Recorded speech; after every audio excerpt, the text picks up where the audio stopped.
Good morning student. S Y. B Com 2019 pattern semester 4 subject cost and works accounting paper second topic material accounting. या topic मधील store ledger अकाउंटचा problem number 4 आणि त्याचं solution आज आपण पाहतोय. आधी प्रॉब्लेम समजावून घ्या.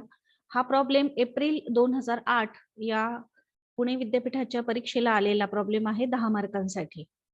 From the following information, prepare a store ledger account under LIFO method. आपण फर्स्ट 3 जे प्रॉब्लेम पाहिले ते FIFO मेथडने पाहिले होते, म्हणजे first in first out method. आणि आज आपण जो प्रॉब्लेम पाहणार आहोत तो आहे LIFO मेथडने, म्हणजे last in first out method.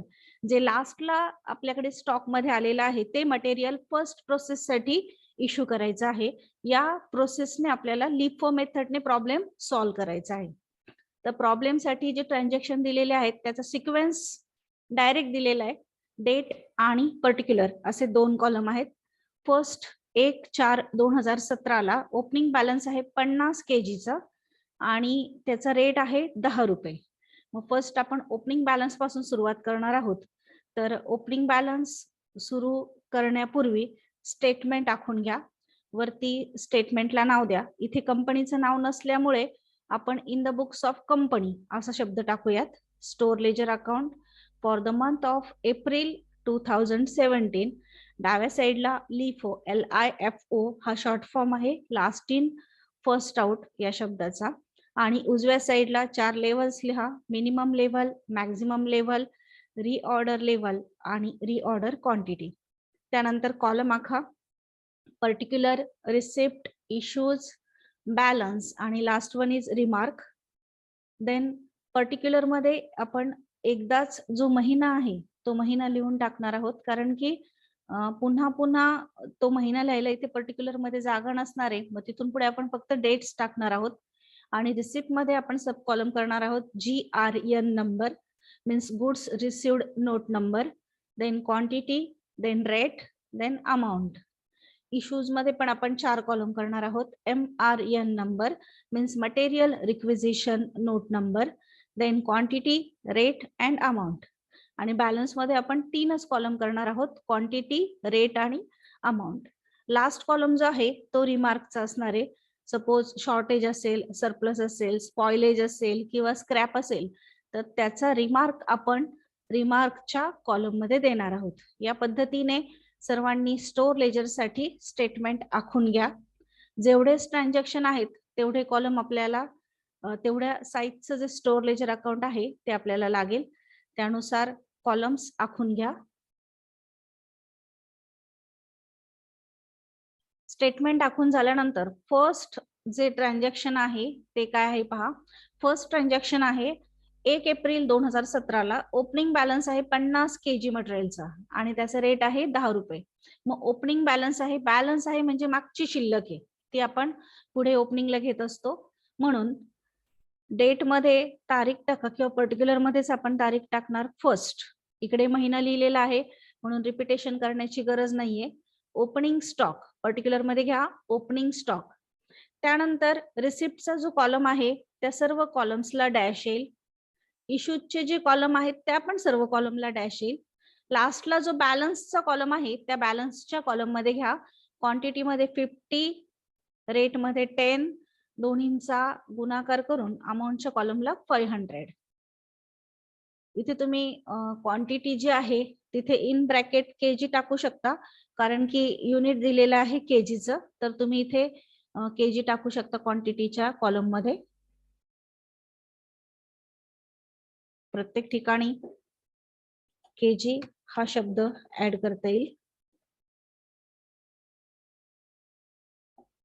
First आपण ओपनिंग बॅलन्स घेतलेला आहे 50 kgचा, ज्याचा रेट 10 रुपये होता. गुणाकार करून अमाऊंट मध्ये घेतलेत बॅलन्सच्या कॉलमला 500 रुपये.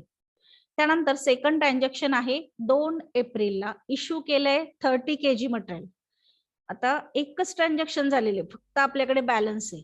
मग रेट कोणता येईल तोच येईल जो दिलेला आहे तो, म्हणजे 10 रुपये. मग डेट घ्या सेकंड.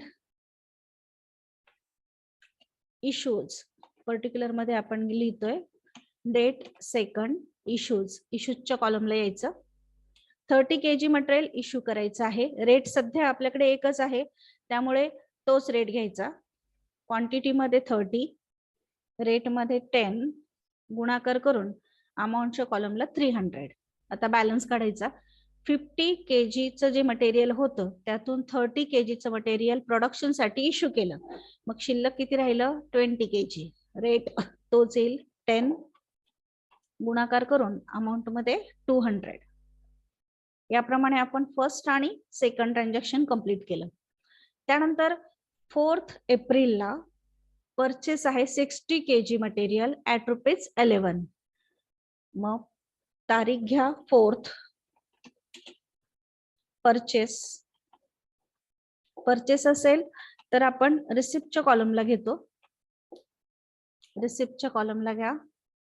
क्वांटिटी मध्ये 60 kg आणि रेट मध्ये 11. 60, 11 दोन्हींचा गुणाकार करून 660, ₹660. बॅलन्स लिहा. इश्यूच्या कॉलमला सर्व कॉलमला डॅश येईल. बॅलन्सला आपण अगोदर पहिला जो बॅलन्स आहे तो लिहिणार आहोत, म्हणजे 20. त्यानंतरचा 60, रेट पहिल्या बॅलन्सचा 10, आत्ताची जी आपली खरेदी आहे त्याचा 11, पहिला बॅलन्स आहे 200 अमाऊंट मध्ये आणि आत्ताची जी खरेदी आहे तो 660. या पद्धतीने दोन बॅलन्स सेपरेट लिहायचे. फर्स्ट जो आहे तो ऍज इट इज आपण लिहिला आणि त्यानंतर नंतरची जी खरेदी आहे ती त्याच्या खालच्या ओळीवर लिहिली. हे झालं 4 तारखेचं ट्रान्झॅक्शन परचेसेसचं. त्यानंतर पुढचं ट्रान्झॅक्शन आहे 5 तारखेला इश्यू करायचे मटेरियल 25 kg, 25 किलो मटेरियल इश्यू करायचे आणि इन ब्रॅकेट कंसामध्ये सांगितलंय stock verification reveals a shortage of 1 kg. आणि त्याच दिवशी म्हणजे 5 तारखेलाच जेव्हा स्टॉक व्हेरीफाय केला गेला तर त्यावेळेला स्टॉक मध्ये 1 kg मटेरियल कमी भरलं. मग हे दोन आपल्याला सेपरेट ट्रान्झॅक्शन दाखवावे लागतील. एक इश्यू केले मटेरियल आपण 25 kg ते ट्रान्झॅक्शन दाखवावं लागेल आणि 1 kg मटेरियल शॉर्टेज आहे तर ते शॉर्टेजचं सेपरेट ट्रान्झॅक्शन दाखवावं लागेल 5 तारखेला. मग आधी इश्यू करूया 5 तारखेला. डेट घ्या 5th. इश्यूज. इश्यू म्हटल्यानंतर डायरेक्ट इश्यूच्या कॉलमला यायचं. आता आपल्याकडे जी मेथड आहे ती मेथड आहे LIFO, last in first out. Last in first out म्हणजे शेवटी जो माल आपण खरेदी केलेला असेल तो फर्स्ट प्रोसेस साठी पाठवायचा. मग आता दोन बॅलन्स दिसत आहे बघा. 5 तारखेचं जे इश्यूचं ट्रान्झॅक्शन आपण घेणार आहोत त्यापूर्वी दोन बॅलन्सेस आहेत. एक आहे 20 kg, दुसरा आहे 60 kg. मग शेवटचा कोणता आहे तर 60 kg. मग last in first out method असेल तर जो शेवटचा आहे तो आधी पाठवायचा. म्हणजे 60 kg रेट किती? 11. मग जो इश्यू करायचं मटेरियल आहे 25 kg ते आपण कोणत्या रेटने देणार? 11ने देणार.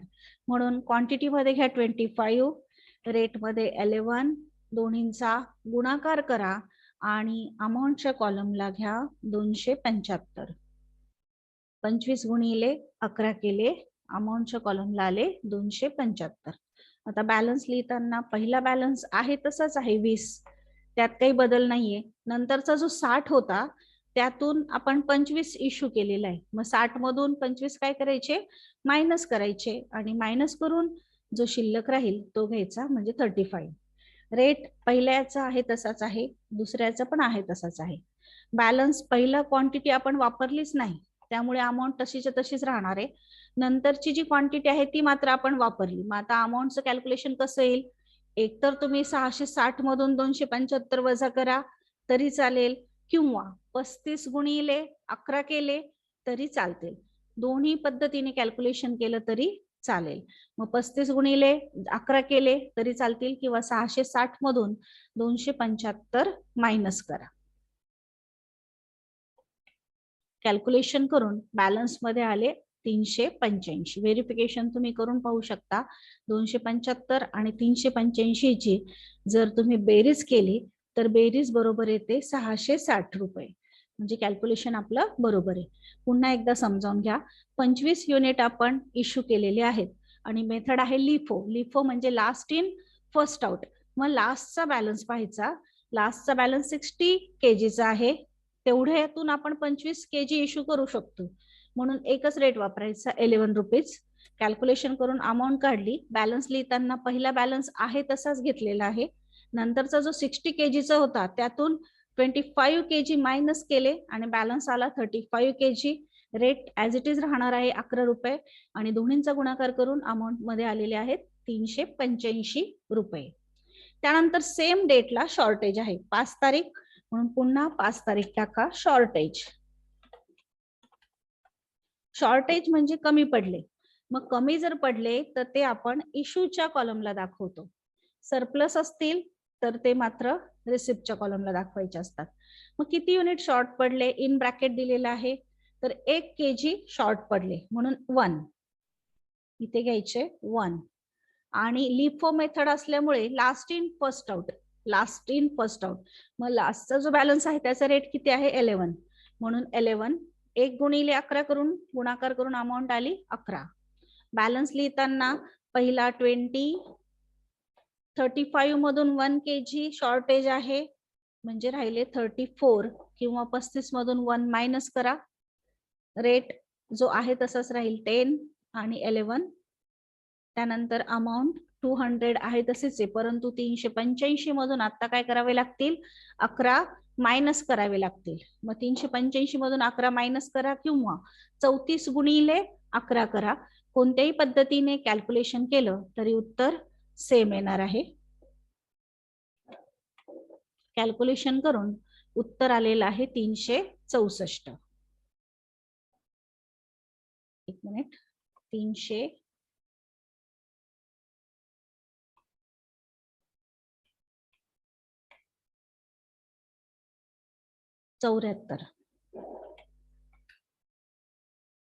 385 मधून 11 मायनस केले, उत्तर आलं 374.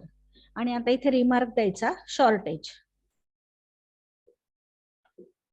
शॉर्टेज असल्यामुळे रिमार्क दिला. इतर ट्रान्झॅक्शनला रिमार्क देण्याची गरज नाहीये. शॉर्टेज, सरप्लस, स्क्रॅप वगैरे असेल तर मात्र आपण रिमार्क देतो. रिमार्क द्या शॉर्टेज. 5 तारखेचं ट्रान्झॅक्शन झालेलं आहे. पुढचं ट्रान्झॅक्शन पहा. 10 तारखेला goods return to store 10 kg in bracket म्हटले प्रिव्हियसली इश्यू ऍट ₹9. जे मटेरियल आलेलं होतं यापूर्वी 9 रुपयाच्या रेटनी ते मटेरियल आलेलं होतं, ते मटेरियल काय केलं स्टोअरला रिटर्न केलं. असं किती मटेरियल आहे 10 kgचं मटेरियल आहे. मग आता स्टोअरला रिटर्न केलं म्हणजे थोडक्यात आपल्याकडे स्टोअरकडे ते मटेरियल आलंय. मग आलं असेल तर आपण ते कशात दाखवतो रिसिप्ट मध्ये दाखवतो. म्हणून 10 kgचं मटेरियल जे आहे त्याचं रेट काय होतं मागचा 9 होता, तर मग आता पण आपल्याला तो कितीने दाखवावा लागेल 9नेच दाखवावा लागेल. मग ते आपण घेणार आहोत रिसिप्टला. मग पुढच्या ट्रान्झॅक्शनला डेट टाका 10 तारीख. गुड्स रिटर्न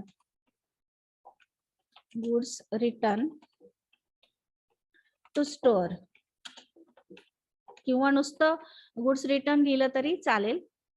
रिसिप्टच्या कॉलमला घ्या. 10 kg गुड्स रिटर्न झालेला आहे आणि त्याचा रेट प्रिव्हियसली इश्यू केलेला 9 रुपये होता, म्हणून रेट 9 घ्या. बॅलन्स मध्ये कॅल्क्युलेशन करून अमाऊंट कॅल्क्युलेट करा 90 रुपीज. 10 into 9 90. इश्यूच्या कॉलमला डॅश करा, डायरेक्ट बॅलन्सला या. बॅलन्स लिहिताना पहिला आहे तसाच 20, दुसरा आहे तसाच 34 आणि आत्ताचा जो रिटर्न गुड्स आलेला आहे तो 10. त्यानंतर 10 रेट मध्ये 11 आणि आत्ताचा रेट 9. 09 लिहिलं तरी चालेल किंवा नुसतं 9 लिहिलं तरी चालेल. 200, 334, 74 आणि आत्ताचा जो आलेला आहे तो 90. या पद्धतीने बॅलन्स लिहा. गुड्स रिटर्न टू स्टोअर म्हणजे स्टोअर कडे माल परत आलेला आहे. परत आला तर तो आपण रिसिप्टला दाखवतो. त्याचा रेट दिलेला होता, गुणाकार करून अमाऊंट काढली आणि आता बॅलन्स मात्र 3 दिसत आहेत. पुढचं ट्रान्झॅक्शन मी कंटिन्यू केलेलं आहे स्टेटमेंट पुढे, कारण की इथपर्यंत माझं स्टेटमेंट कंप्लीट झालंय. मग याच्या पुढचं जे स्टेटमेंट आहे ते मी नेक्स्ट पेजला घेतलेलं आहे. बघा पुढचं ट्रान्झॅक्शन आहे 15 तारखेला 40 kg मटेरियल इश्यू करायचंय. मग डेट मध्ये घ्या 15th. इश्यूज, डायरेक्ट इश्यूच्या कॉलमला या. 40 kg मटेरियल इश्यू करायचंय. आता आपला बॅलन्स पाहावा लागेल. Last in first out method आहे, म्हणजे शेवटी जे मटेरियल आलेलं आहे ते फर्स्टली आपल्याला काय करायचंय, इश्यू करायचंय. मग शेवटी किती आलेलं आहे, 10 kg आलेले आहे, पण आता इश्यू किती करायचंय, 40 kg करायचंय. मग 10 kg एकच मटेरियल वापरून चालेल का, तर नाही. मग आपण कमी किती पडेल, 30 kg पडेल. मग 30 kg आपण वरच्या रेटने देणार, म्हणजे 11नी. मग 10 kg मटेरियल आपण 9 रुपयाच्या रेटने इश्यू करणार आणि 30 kg मटेरियल आपण 11च्या रेटने इश्यू करणार. मग 2 रेट येतील आणि 2 क्वांटिटी येतील, म्हणून 10 आणि 30 अशा 2 क्वांटिटी घ्या. रेट मध्ये 10चं रेट आहे 9 आणि 30चं रेट आहे 11. अमाऊंट मध्ये 10 इंटू 9 90 अँड 30 इंटू 11 30 गुणिले 11 करा 330. बॅलन्स काढायचा. आता बॅलन्स काढत असताना लास्टचा जो बॅलन्स होता तो पूर्ण वापरला आपण. 34 मधले किती वापरले, 30 वापरले, म्हणजे 4 शिल्लक आहे. आणि 20 मधले काहीच नाही वापरले, म्हणजे 20चा जो आहे तो ऍज इट इज शिल्लक आहे. मग आधी घ्या 20 आणि 4. त्यानंतर 20चा रेट आहे 10, 4चा रेट आहे 11. गुणाकार करून अमाऊंट मध्ये 244. बघा 15 तारखेचं जे ट्रान्झॅक्शन आहे 40 युनिट इश्यू करायचे होते. Last in first out method आहे, म्हणून लास्टला आपल्याकडे 10 क्वांटिटी होती. मग 10 क्वांटिटी आपण 9च्या रेटने इश्यू केली 10 kgची, आणि कमी पडलेले 30 kg जे होते ते आपण वरच्या रेटनी म्हणजे 11च्या रेटनी इश्यू केले. बॅलन्स काढताना पहिला बॅलन्स आहे तसंच आहे म्हणून आहे तसंच लिहिला. नंतरच्या 34 kg मधले 30 kg इश्यू झाले, मग 4 kg शिल्लक आहे म्हणून तो बॅलन्स मध्ये घेतला. नेक्स्ट ट्रान्झॅक्शन 25 तारखेला परचेस आहे 25 kg, रेट आहे 12. मग डेट घ्या 25. परचेसेस क्वांटिटी आहे 25, रेट आहे 12. 25 12 दोन्हींचा गुणाकार करून अमाऊंट काढा 300. बॅलन्स लिहा. बॅलन्स पहिले 2 बॅलन्स आहे तसेच येतील 20 देन 4 अँड देन 25. आत्ताची खरेदी रेट 10 11 आणि आत्ताच्या खरेदीचा रेट 12. अमाऊंट 244 आणि आत्ताची खरेदी 300. 25 तारखेचं ट्रान्झॅक्शन झालं. नेक्स्ट ट्रान्झॅक्शन आहे 35 युनिट इश्यू करायचे 30 तारखेला. मग 30 तारीख घ्या 30 इश्यूज. आपली last in first out method आहे. मग शेवटी जो बॅलन्स आलाय तो आधी इश्यू करायचा. मग शेवटी बॅलन्स किती आलाय 25 आहे आपला, पण इश्यू किती करायची आपल्याला 35. मग कमी पडेल, मग 25 युनिट आपण 12च्या रेटने इश्यू करणार किंवा 25 kg आपण 12 रुपयाच्या रेटने इश्यू करणार. मग किती कमी पडले, 10 कमी पडले. मग वरचा रेट घ्यायचा. वरती किती kg आहे, फक्त 4च आहे. मग 4 kg आपण 11 रुपयाच्या रेटने इश्यू करणार. 25 आणि 4 झाले 29. तरी पण किती कमी पडतील आपल्याला, 6 kg कमी पडतील. मग 6 kg आपण 10 रुपयाच्या रेटने इश्यू करणार. म्हणजे इथे आता 3 रेट येतील. First 25 then 4 kg and then 6 kg. Total आपल्याला किती इश्यू करायचं आहे 35 kg. मग 3 kg येतील 25 4 आणि राहिलेले 6. 25 ला रेट किती आहे 12, 4 ला रेट आहे 11 आणि 6 ला जो वरचा रेट आहे, कारण की आपण ह्या 20 kg तून 6 kg इश्यू करतोय म्हणून 10. अमाऊंट कॅल्क्युलेट करा. 25 इंटू 12 आपण केलेलेच आहे 300. 4 इंटू 11 केलेलेच आहे कॅल्क्युलेशन 44 अँड 6 इंटू 10 60. आता बॅलन्स पहा. शेवटचा जो होता 25 kg तो पूर्ण युटिलाइज झाला, पूर्ण पाठवला आपण. जो 4 kg होता तो पण आपण पूर्ण पाठवला. 20ला किती पाठवला, किती इश्यू केला, तर 6 kg इश्यू केला. मग शिल्लक किती राहिलाय 14 kg. रेट मध्ये 10 आणि गुणाकार करून अमाऊंट मध्ये 140.